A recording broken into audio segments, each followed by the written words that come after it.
క్షేత్రం 1.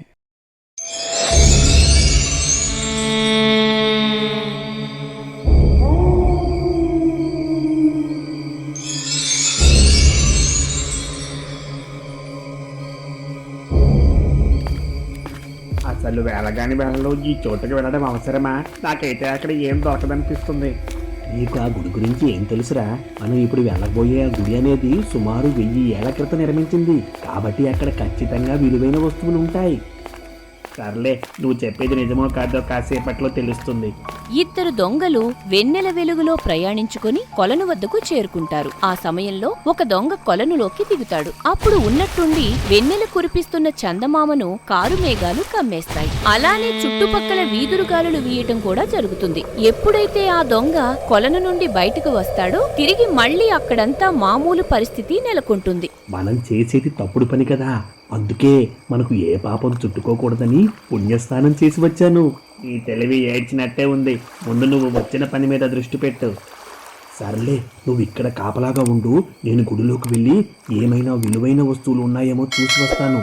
ఆ సమయంలో ఒక దొంగ మాత్రమే గుడివైపు కదిలి వెళ్తాడు. ఎప్పుడైతే ఆ దొంగ గుడి ఆవరణంలోకి అడుగు పెడతాడో ఏదో శక్తి అతన్ని దూరంగా పడేలా చేస్తుంది. అప్పుడు కింద పడిన వ్యక్తి తిరిగి లేచి చూసినప్పుడు ఏవో బిగ్గరగా అరుపులు వినిపిస్తాయి. దాంతో ఆ వ్యక్తి భయపడి అక్కడి నుండి పారిపోవాలనుకున్న సమయంలో అతని ఎదురుగా దెయ్యం ప్రత్యక్షమవుతుంది. వామ్మో, దయ్యం, భూతం, ఎవరైనా నన్ను కాపాడండి. నిన్ను నా నుండి ఎవరు కాపాడలేరు. అసలు ఈ గుడికి రాకుండా ఉండాల్సింది. ఒకవేళ గుడిలోకి ప్రవేశించాలనుకుంటే నా చేతిలో తప్పక ప్రాణాలు కోల్పోతారు. వద్దు, దయచేసి నన్ను చంపుకు. ఆ సమయంలో దెయ్యం అతని ప్రాణాలు తీస్తుంది. అప్పుడు తన స్నేహితుడి చావు కేకలు విన్న వేరొక దొంగ కంగారుగా పరిగెత్తుకుని వచ్చి చూడగా అక్కడ దెయ్యాన్ని చూసి ఆశ్చర్యపోతాడు. నీకు బ్రతుకు మీద ఆశ ఉంటే ఇక్కడి నుండి వెళ్ళిపో, లేదంటే నీకు కూడా ఇదే గతి పడుతుంది. దెయ్యం బెదిరింపు మాటలకు మరో ఆలోచన లేకుండా ఆ వ్యక్తి అక్కడి నుండి పారిపోతాడు. అదే విధంగా నేల మీద పడి ఉన్న శవం అమాంతం భూగర్భంలోకి కలిసిపోతుంది. ఆ తర్వాత దెయ్యం కొలను వద్దకు రాగా అది ఒక కమల పువ్వులాగా రూపాంతరం చెందుతుంది. బుజ్జి, నువ్వు చెప్పు. అయ్యో బుజ్జి, నీకు తెలుసు కదా, నాకు కొంచెం మొహమాటం, అందుకే నువ్వే చెప్పు. సర్లే, నేను మాట్లాడతాను. చూడండి టుంగులు ప్రేక్షకులారా, మాకు మీ నుండి లభిస్తున్న ఆదరణకు చాలా సంతోషం. కాకపోతే కొంతమంది సబ్స్క్రైబ్ చేసుకోకుండా మన ఛానల్లో వీడియోలు చూస్తున్నారంట. దానికోసం ఒకసారి మీతో మాట్లాడమని అధీరా వాళ్ళు చెప్పారు. అవును ఫ్రెండ్స్, మీరంతా కాస్త పెద్ద మనసు చేసుకుని మన ఛానల్ ని సబ్స్క్రైబ్ చేసుకుంటే బాగుంటుంది. లేదంటే నేను ఆత్మహత్య చేసుకుని చనిపోతాను. అయ్యో పుడతా, నువ్వు చనిపోయాకే దెయ్యంగా మారావు, అది మర్చిపోకు. మన ఛానల్ ఎదుగుదల కోసం మీరంతా ఛానల్ ని సబ్స్క్రైబ్ చేసుకుని వీడియోస్ చూస్తారని ఆశపడుతున్నాం. Please subscribe. బాబు, ఇంగ్లీష్ ఇంకెందుకు, హిందీ, తమిళ్, మలయాళం అన్ని భాషల్లో మాట్లాడే. మాట్లాడతాను పుడతా. ఒకవేళ ఈ వీడియోకి గాని 1000 లైక్స్ వస్తే తప్పకుండా అన్ని భాషల్లో మాట్లాడతాను. చూద్దాం, ముందైతే 1000 లైక్స్ రానివ్వు. ఒక కాలకూట అమావాస్య రోజునాడు కీచక అను పిలువబడే రాకాసి సంతతి ఆకాశ వీధుల్లో వేగంగా కదులుతూ ముందుకు వెళ్తున్నాడు. అలా వెళ్తున్న మార్గ మధ్యలో రెక్కలు గల ఒక వింతైన జీవి అడ్డుపడుతుంది. ఆ సమయంలో కీచకుడు దాన్ని దాటుకుని ముందుకు వెళ్లాలని చూసినప్పుడు ఒక వలయం కీచకను ముందుకు వెళ్లనివ్వకుండా ఆపేస్తుంది. దాంతో కీచకుడికి విపరీతమైన కోపం వస్తుంది. నా దారికి అడ్డుపడుతున్నావు, ఎవరు నువ్వు? ఇక్కడ ప్రశ్నలు నేను మాత్రమే అడగాలి. నువ్వు ఎందుకని ఈ దారి గుండా ప్రయాణం మొదలు పెట్టావు? ఇప్పుడు నీకు సమాధానం చెప్పకపోతే నన్ను ముందుకు వెళ్ళనివ్వవా? కావాలంటే నేను వేరే మార్గం గుండా వెళ్తాను అని కీచక ఆకాశ వీధుల్లో నుండి భూమి మీదకు వెళ్లాలని చూసినప్పుడు ఆ కీచక తిరిగి మళ్లీ అదే స్థానానికి రావటం జరుగుతుంది. అది చూసి కీచకుడికి ఆశ్చర్యం వేస్తుంది. ఇప్పుడు నాకు అర్థమవుతుంది, నిన్ను దాటి ఎవరో ఇక్కడ నుండి ముందుకు వెళ్ళలేరు. కానీ నాకు ఈ ప్రయాణం చాలా ముఖ్యం. ఈ లోకంలో అందరికీ అన్నీ ముఖ్యమే. అందులో నీ ప్రత్యేకత ఏముంది? నాకొక సరైన కారణం చెప్పు, నిన్ను ముందుకు వెళ్ళనిస్తాను. ఆ సమయంలో కీచకుడికి ఏదో విషయం గుర్తొచ్చి ఒక నక్షత్రపు గుర్తుగల నాణెం తీసి చూపించగానే అంతవరకు అడ్డుగా ఉన్న జీవి మొహంలో చిన్నపాటి భయం మొదలవుతుంది. నీ దగ్గర పాతాళ బేతాలకు చెందిన నాణ్యం ఉందేంటి? అసలు ఎవరు నువ్వు? నేను ఆ పాతాళ బేతాల పని నిమిత్తం వెళ్తున్నాను. ఇప్పుడు నేను ముందుకు వెళ్ళడానికి నీకు ఎటువంటి ఇబ్బంది లేదనుకుంటా. నువ్వు నిరభ్యంతరంగా వెళ్ళొచ్చు, కానీ నిన్ను ఇలా అడ్డుకున్నట్టు పాతాళ బేతాలకు చెప్పద్దు. అది నా ఉనికికే ప్రమాదం. వింత జీవి అడ్డు తప్పుకున్న తరువాత కీచక ముందుకు కదిలి వెళ్తాడు. అలా వెళ్తున్న మార్గమధ్యలో వచ్చే అడ్డంకులను దాటుకుని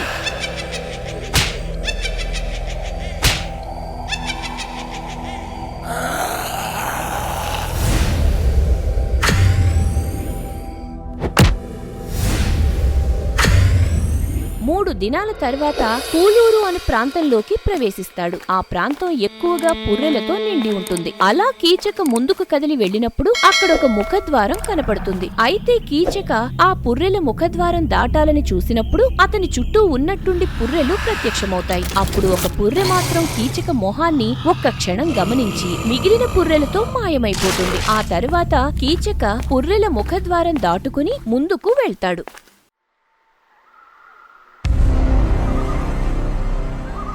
ఇది చెడుకు సంకేతం. ఎవరో కులురు ప్రాంతానికి ప్రవేశించారు. ఆ సమయంలో కపాల మాంత్రికుడు బుడతను పిలవగా కొన్ని క్షణాల తరువాత అతని ముందు ప్రత్యక్షమవుతుంది. అప్పుడు ఇద్దరూ కలిసి ఒక గమన వలయం ద్వారా నేరుగా కూలూరు ప్రాంతంలోకి రావడం జరుగుతుంది. మాంత్రిక, ఈ అడ్డంకులని దాటుకుని ముఖద్వారం వరకు వచ్చారంటే చాలా ప్రమాదకరమైన వాళ్లే వచ్చి ఉంటారు. అవును బుడత, దీన్ని ఎలాగైనా మనం అడ్డుకోవాలి పదా. కానీ నాకు ఒక అనుమానం మాంత్రిక, అన్ని అడ్డంకులు దాటగలిగిన ముఖద్వారం దాటడం కష్టం కదా. పైగా అక్కడ కుదురు పుర్రెలు కాపలాగా ఉంటాయి. నాకు కూడా అదే అర్థం కావట్లేదు బుడత. ఈ ముఖద్వారాన్ని నేను మాత్రమే ఎటువంటి ఇబ్బంది లేకుండా దాటగలను. అలాంటి బయట వ్యక్తి ఎలా దాటగలిగాడు? కపాల మాంత్రికుడి బుర్ర ఎన్నో ప్రశ్నలతో నిండి ఉంటుంది. మరోవైపు కీచక ఒక గృహలోకి ప్రవేశించగా ఉన్నట్టుండి అతని మీద పెద్ద బండరాయి పడుతుంది. ఆ సమయంలో కీచక బండరాయి కింద నలిగిపోతున్నాడు. అప్పుడు కళ్ళు మూసుకొని ఏదో మంత్రం జపించగానే అతని మీద పడిన బండరాయి ముక్కలైపోతుంది. అలా ఇంకాస్త ముందుకు నడిచిన కీచకుడు అనుకోని రీతిలో ఒక పంజరం కింద చిక్కుకుంటాడు. అప్పుడు కీచక తన కంటి నుండి వచ్చిన శక్తితో పంజరాన్ని నాశనం చేస్తాడు. చివరిగా కీచక ఒక దగ్గరలో గాల్లో మెరుస్తున్న మర్మ ప్రకంపన అను పిలవబడే వస్తువు వద్దకు చేరుకుంటాడు. ఆ క్షణం ఏదో సాధించబోతున్నట్టు కీచక చాలా సంతోషపడతాడు. ఇక నన్ను ఎవరు అడ్డుకోలేరు. ఇది ఒక ఆరంభం.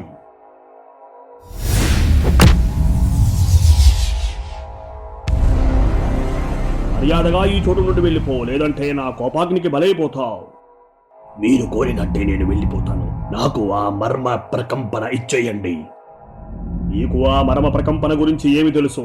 ఒకవేళ దాని స్థానంగాని మారిస్తే పక్షం రోజుల్లో ఈ లోకమంతా నాశనమైపోతుంది. కాబట్టి ఆ ఆలోచన మానుకో. నన్ను బెదిరించాలని చూడకు. మర్యాదగా నా పనికి అడ్డు తప్పుకో, లేదంటే మీ అడ్డు తొలగిస్తాను. మాంత్రిక, ఇక మాటలతో సమయాన్ని వృధా చేయకండి. మీ శక్తితో వాడి తలపగురు దించేయండి. ఆ సమయంలో కీచక తన శక్తిని ప్రయోగించి కపాల మాంత్రికుడు బుడతలతో పోరాడతాడు.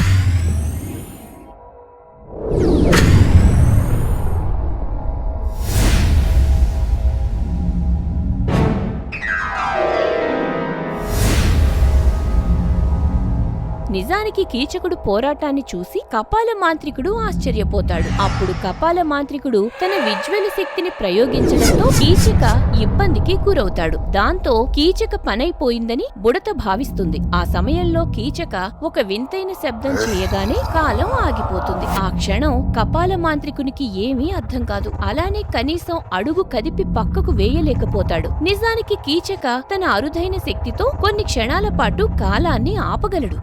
మీరు ఇది ఊహించలేదు కదా. ఇప్పుడు మీరిద్దరూ చూస్తుండగా మర్మ ప్రకంపాన్ని తీసుకువెళ్తాను. వద్దు, మూర్ఖంగా ఆలోచించుకో. అది ఈ లోకానికి మంచిది కాదు. ఈ లోకంతో నాకు సంబంధం లేదు. ఇది నేను చెయ్యక తప్పదు. ఆ సమయంలో ఏం చెయ్యాలా అని నిస్సహాయ స్థితిలో ఉన్న వారి ముందు నుండి మర్మ ప్రకంపనం తీసుకుని వెళ్లిపోతాడు. అలా వెళ్లిన కాసేపటికి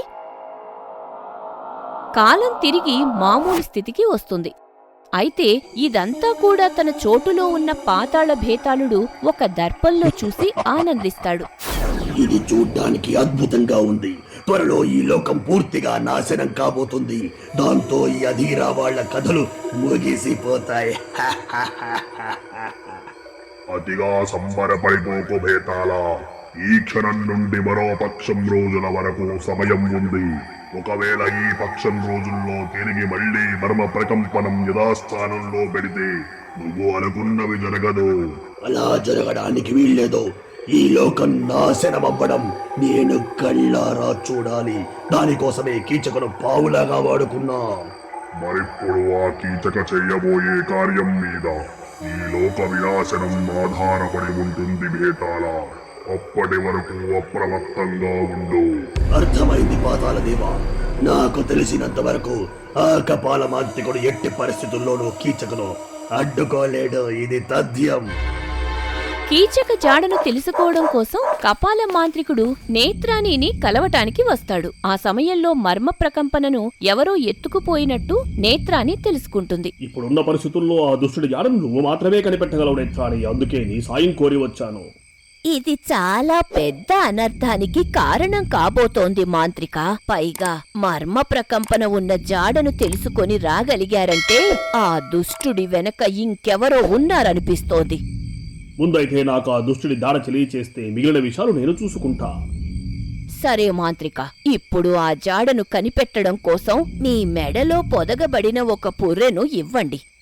ఆ సమయంలో కపాల మాంత్రికుడు నేత్రాని కోరిన విధంగా పుర్రెను తీసి ఇస్తాడు. అప్పుడు నేత్రాని గాల్లో ఒక దర్పణం సృష్టించి దాని ఎదురుగా పుర్రెను ఉంచుతుంది. ఆ తర్వాత నేత్రాని మంత్రాల ధాటికి పుర్రె నుండి పొగ రావటం జరుగుతుంది. అలా బయటకు వచ్చిన పొగ అనేది అక్కడ గాల్లో తేలియాడుతున్న దర్పణం మీదకు వెళ్తుంది. అప్పుడు దర్పణంలో ఒక పురాతన గుడి దృశ్యాలు కనిపిస్తాయి.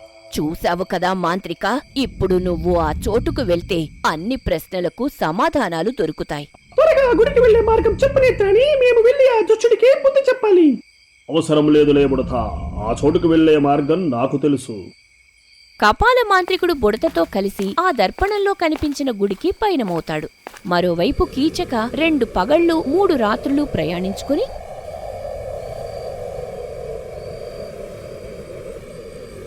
గుడి పరిసరాల్లో ఉండే కొలను వద్దకు చేరుకుంటాడు. ఆ సమయంలో తన వద్దనున్న నాణెం నీటిలో వేసినప్పుడు కమల పువ్వు రూపంలో ఉండే దెయ్యం ప్రత్యక్షమవుతుంది. ఆ క్షణం దెయ్యం తన ఎదురుగా ఉన్న కీచకను చూసి సంతోషపడుతుంది. నిన్ను మళ్ళీ చూడటం చాలా సంతోషంగా ఉంది కీచక. నీ సంతోషాన్ని రెట్టింపు చేస్తూ నిన్ను ఈ బాధలో నుండి బయటపడేసే వస్తువులు తీసుకొచ్చానమ్మా. ఈ దెయ్యం సంతతే కీచకుడు. ప్రస్తుతం ఏదో కార్యం కోసం అతి కష్టం మీద మర్మ ప్రకంపనం సాధించి తీసుకొచ్చాడు. అదే సమయంలో తన అద్భుత ప్రయాణం గురించి తల్లికి వివరిస్తాడు. నా కోసం ఎంతో పెద్ద సాహసం చేశావు కీచక. దానికి చాలా సంతోషపడుతున్నాను. కాకపోతే నువ్వు లేనిపోని సమస్యల్లో ఇరుక్కుంటావని భయంగా కూడా ఉంది. నీ బిడ్డ అసాధ్యుడమ్మా. నువ్వు నా గురించి దిగులు పడకు. ఇంకెందుకు ఆలస్యం కీచక, వెంటనే నాకు ఈ బానిస బ్రతుకు నుండి విముక్తి కలిగించు.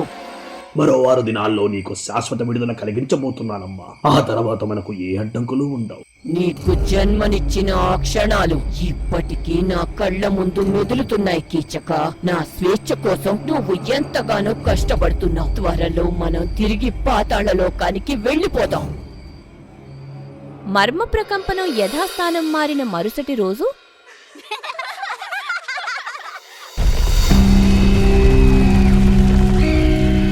ఉన్నట్టుండి భూమి బీటలు వారుతుంది. దాంతో గ్రామస్తులు భయాందోళనకు గురవుతారు. నా ఇన్నేళ్ల జీవితంలో ఇలాంటి ఒక వింతను ఎప్పుడూ చూడలేదు. బహుశా ఇది యుగాంతానికి సంకేతమేమో. నువ్వేంటి పెద్దయ్యా, మమ్మల్ని భయపెట్టి చంపేసేలా ఉన్నావు. ఇదేదో చిన్న భూకంపం వల్ల వచ్చి ఉంటుంది అంతే. అలా రోజులు గడిచే కొద్దీ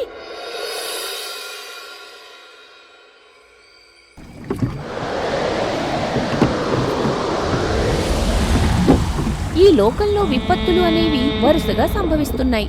చివరిగా కీచకుడు తాను అనుకున్న కార్యం చేయటానికి 2 రోజుల ముందు అక్కడ చుట్టుపక్కల తిరుగుతున్నప్పుడు ఎవరో తనని చాటుగా వెంబడిస్తున్నట్టు అనుమానం కలుగుతుంది. అప్పుడు కీచకుడు తన శక్తితో కొన్ని క్షణాల పాటు కాలాన్ని ఆపేస్తాడు. ఆ సమయంలో కీచక చుట్టుపక్కల వెతికి చూసినప్పుడు ఎవ్వరూ కనిపించరు.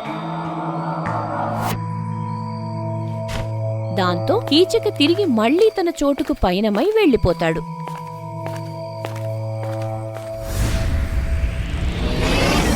మీరు వస్తారని నేను ముందే ఊహించాను. నా కార్యం పూర్తి అవ్వగానే మీకు తిరిగి మళ్ళీ ఆ వస్తువు ఇచ్చేస్తాను. కాబట్టి మర్యాదగా పొండి. ఈసారి నువ్వు అనుకున్నట్టు జరగదులే. అసలు ఇదంతా దేనికోసం చేస్తున్నావు? మీకు అన్ని వివరంగా చెప్పడానికి నా దగ్గర సమయం లేదు. పైగా ఇది నా చోటు. మీరు గాని పిచ్చి పిచ్చి వేషాలు వేస్తే ముక్కలు ముక్కలుగా నరికేస్తాను. మురిగే కుక్క ఎప్పుడు కరువుదనే సామెత విన్నావా? నిన్ను చూస్తుంటే నాకు అదే అనిపిస్తుంది. ఆ సమయంలో కీచక కోపంగా బుడత మీద దాడి చేస్తాడు. అలా వారి మధ్య పోరు జరుగుతున్న సమయంలో కొలను దగ్గర చిన్న అలజడి అనేది మొదలవుతుంది. అదే క్రమంలో కపాల మాంత్రికుడు తన శక్తితో దాడి చేసినప్పుడు కీచక ఎగిరెళ్లి దూరంగా పడతాడు. అప్పుడు తన వద్దనున్న మర్మ ప్రకంపన కింద పడుతుంది. అది కింద పడిన వెంటనే బుడత వేగంగా వెళ్లి దాన్ని అందుకోవాలని చూసినప్పుడు కీచకుడు హఠాత్తుగా ప్రతిదాడి చేస్తాడు. ఆ క్షణం కీచకుడి మీద కపాల మాంత్రికుడు తన శక్తిని ప్రయోగించే సమయంలో అడ్డుగా దెయ్యం ప్రత్యక్షమవుతుంది. వద్దు, దయచేసి నా బిడ్డను ఏమి చెయ్యొద్దు. ఇదంతా నా కోసమే చేశాడు. ఈ బిడ్డ ఎంత పెద్ద తప్పు చేశాడో నీకు తెలియదు. ఇప్పుడు గాని సరైన సమయానికి దాని యథాస్థానంలో పెట్టకపోతే ఈ లోక వినాశనం తప్పదు. ఈ విషయాలేమీ మాకు తెలీదు. అలానే మీరంటున్నట్టు ఇది నా బిడ్డ చేసిన తప్పు కాదు, మన బిడ్డ చేసిన తప్పు.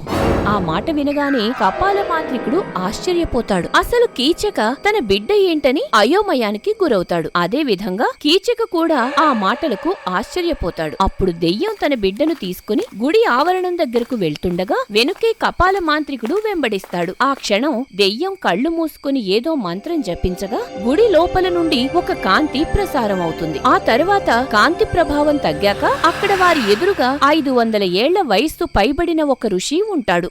ఎలా ఉన్నావు కపాల మాంత్రిక? నిన్ను మళ్ళీ చూడడం సంతోషంగా ఉంది. ప్రణామాలు స్వామి. నా మదిలో ఎన్నో అనుమానాలు ఉన్నాయి. దయచేసి మీరు వాటిని నివృత్తి చేయగలరా? నీ మదిలో దాగిన అనుమానం ఏంటో నాకు తెలుసు కపాల మాంత్రిక. గతంలో నువ్వు నన్ను ఒకసారి కలవడానికి వచ్చావు, గుర్తుందా?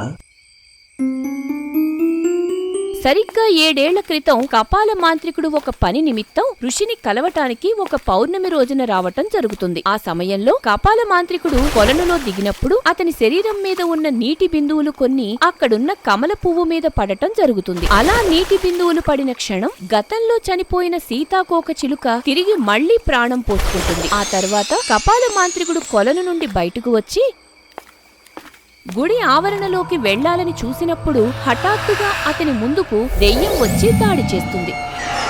ఎవరు నువ్వు? ఎందుకని నన్ను అడ్డుకున్నావు? ఇక్కడకు అనుమతి లేకుండా ఎవ్వరూ రాకూడదు. కాబట్టి నువ్వు వచ్చిన దారినే వెనక్కి వెళ్లిపోతే మంచిది. నువ్వు ఒక మామూలు దుష్టశక్తివి. అలాంటి నువ్వు నన్ను అడ్డుకోవాలని చూస్తావా? నీకే గాని సత్తా ఉంటే నన్ను దాటి ముందుకు వెళ్ళు.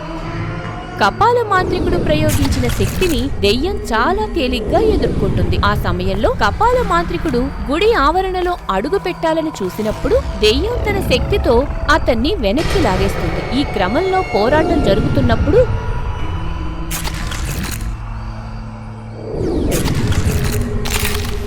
కపాల మాంత్రికుడు నిశ్చల జలం దెయ్యం మీద చల్లుతాడు. దాంతో దెయ్యానికి కదలిక ఉండదు. ఆ తర్వాత కపాల మాంత్రికుడు గుడి ఆవరణ వైపు అడుగు వేసినప్పుడు మళ్లీ తనని ఎవరో వెనక్కి లాగినట్టు అనిపిస్తుంది. అప్పుడు కపాల మాంత్రికుడు తిరిగి చూసినప్పుడు దెయ్యం మామూలు స్థితిలో ఉండడం చూసి ఆశ్చర్యపోతాడు.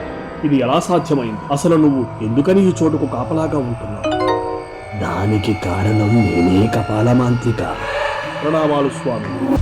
నీ ఆకస్మిక రాకకు గల కారణమేమిటి మాంత్రిక? ఒక విషయం గురించి మాట్లాడాలని వచ్చాను స్వామి, కానీ ఈ మధ్యలో ఈ ఆటంకం ఎదురయ్యింది. ఆ సమయంలో కపాల మాంత్రికుడు ఏదో విషయం గురించి ఋషితో మాట్లాడి అక్కడి నుండి బయలుదేరి వెళ్లిపోతాడు. ఈ సంఘటన జరిగి 7 రోజులు గడిచిన తర్వాత ఒక అమావాస్య నాడు కొలనులో ఉన్న నీరు మరగటం మొదలవుతుంది. అప్పుడు హఠాత్తుగా కొలను ఉపరితలం మీద నీరు మెరుస్తుంది. ఆ తర్వాత అమావాస్య ఘడియలు అధికంగా ఉన్న సమయంలో వింతగా ఒక శిశువు నీటి ఉపరితలం మీద తేలుతాడు. ఎప్పుడైతే శిశువు నుండి ఏడుపు శబ్దం వస్తుందో అక్కడంతా కాలం నిలిచిపోతుంది. ఆ తర్వాత కొన్ని క్షణాలకు తిరిగి మామూలు స్థితిలోకి రాగా కొలనులోకి కమలం దెయ్యంగా మారి శిశువును ఆశ్చర్యంగా చూస్తుంది. అసలు ఈ బిడ్డ ఎక్కడి నుండి వచ్చినట్టు? వెంటనే ఈ విషయం గుడిలో ఉన్న ఋషిని అడిగి తెలుసుకోవాలి.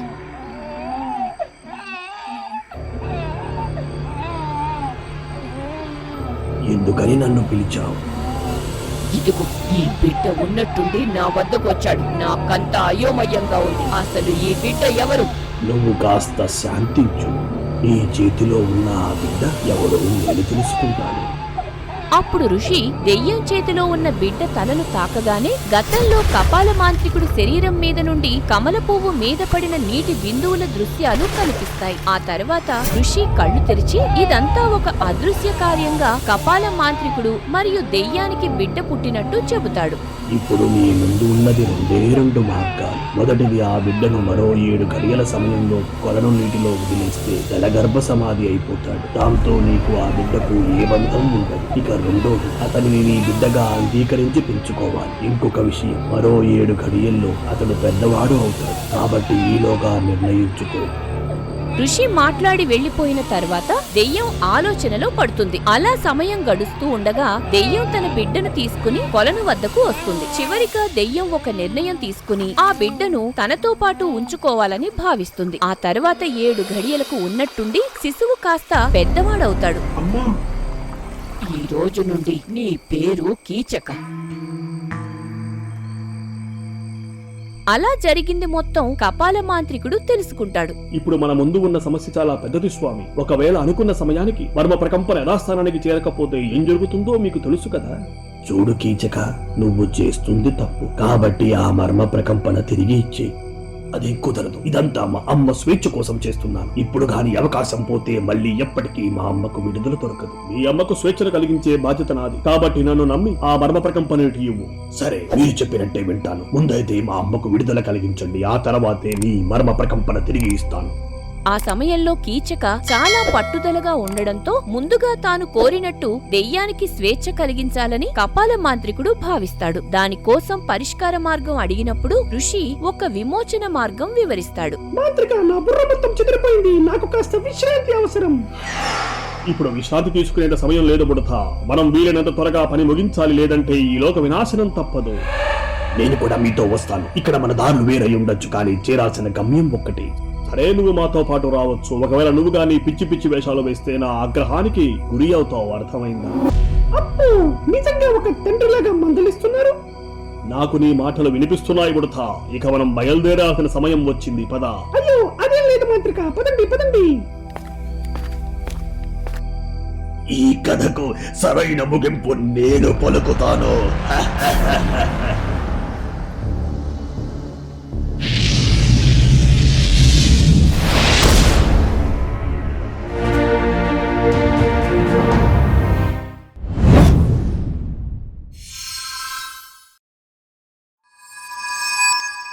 For more horror stories, please subscribe our channel.